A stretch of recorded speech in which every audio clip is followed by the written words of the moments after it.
After my wife, my son, and I got in a serious accident, I texted the family chat. We're in the hospital. My wife is in the ICU. Nobody said anything. Then my sister replied, I hope she dies. She's always been such a witch to me. So I made sure they regretted it. I met Darcy at a Chiefs tailgate 11 years ago. She spilled beer on my jacket, then roasted my fantasy pics for 3 hours. Married her a year later. Our son Cole came 2 years after, 7 years old now, obsessed with Spider-Man. Life was good. House in Gladstone, Missouri. Darcy worked as a dental hygienist. We weren't rich, but we weren't drowning. Then my family tried to pull us under. My parents spent a decade treating me like their ATM.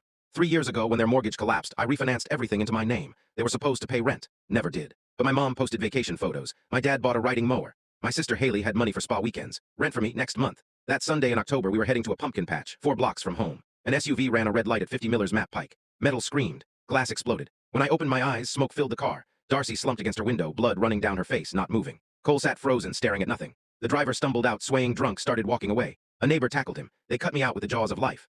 Darcy went to surgery, ruptured spleen, possible brain swelling. Cole hadn't spoken. Around 4:00 p.m., I texted the family group chat. We're in the hospital. Bad accident. Darcy's in surgery. Cole's in shock. Read by 4 people within 10 minutes. Silence. 6 hours later, I opened Instagram. There they were. My parents, my sister, smiling around a birthday cake. My dad wearing a plastic tiara. Haley posting selfies, best mom ever. They'd seen my message, actively posting. They just didn't care. Darcy made it through surgery around 10 p.m., spleen removed. Critical but stable. Cole spoke the next afternoon. Is mom okay? My family still silent. Day 3, my dad called. Been trying to reach you. I've been at the hospital with my wife in the ICU. Right, how's that going? She almost died, Dad, but she didn't. The mortgage is due Friday and we're short. I hung up. Day 5. Haley sent a voice message. Called the accident dramatic as usual. Then, honestly, if something happened to Darcy, would that really be the worst thing? She's always been such a witch to me. Maybe this is karma. I saved that message. Darcy came home a week later. I drove to my parents' house. They were watching TV, Haley raiding the fridge. I know you saw my message about the accident. My mom didn't look up. We knew you'd handle it. My wife almost died. My dad crossed his arms. So what's the problem? Haley smirked. It's not like we were going to rush for her.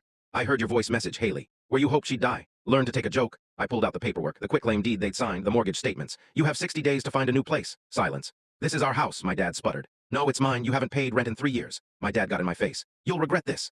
Blood hasn't done much for me lately. Within 48 hours, Haley posted on Facebook about me abandoning our elderly parents. Shared dozens of times. My dad left threatening voicemails. 3 days later, Haley showed up with her daughters. Watch them.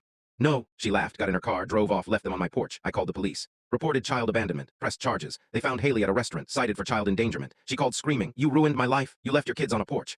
Next day, my dad showed up yelling. You're no son of mine? He swung at me. I stepped back. He missed, nearly fell. I filed a report, trespassing, attempted assault. 2 weeks later, someone threw a rock through our window. Note attached, you'll regret this. Security cameras caught my brother-in-law's car. Haley arrested for criminal mischief. Day 60 arrived. I drove to the house with my attorney, locksmith, and a deputy. Gone in 45 minutes. House sold in February. $20,000 over asking. Haley lost custody, got probation. My parents moved in with my mom's sister. Darcy recovered over a year. Back to work by fall. Cole bounced back fast. Vince became Uncle Vince. Julia became family. Anniversary of the accident. Darcy took my hand. Thank you for choosing us. No more guilt, no more demands. Family isn't about blood.